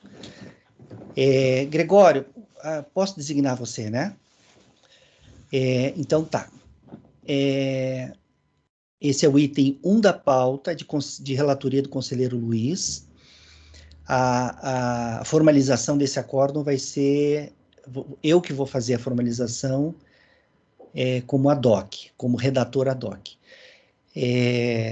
Trata-se do item 1 da pauta da contribuinte, ou do contribuinte Shoji Yamamoto. Shoji Yamamoto. Ficará assim o resultado. Acordam os membros do colegiado por maioria de votos, em dar provimento ao recurso voluntário. Vou deixar só assim, tá? Acordam os membros do colegiado por maioria de votos em dar provimento ao recurso voluntário.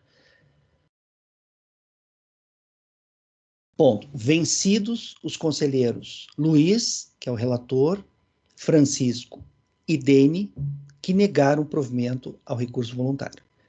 Ao recurso. Designado para redigir o voto vencedor o conselheiro Gregório. Ok? Então, o item 1 da pauta, Joshi Yamamoto. Acordam os membros do colegiado, por maioria de votos, em dar provimento ao recurso voluntário. Vencidos os conselheiros Luiz, Francisco e Dene, que negaram o provimento ao recurso. Designado para redigir o voto vencedor, o conselheiro Gregório. Então, esse foi, então, o item 1 da pauta. Colegas, agora é 11 horas, 11h03, então vamos fazer o nosso intervalo agora, e daqui 15 minutos a gente retoma, ok? Ana Tereza, pode encerrar a gravação, então. Rafael também.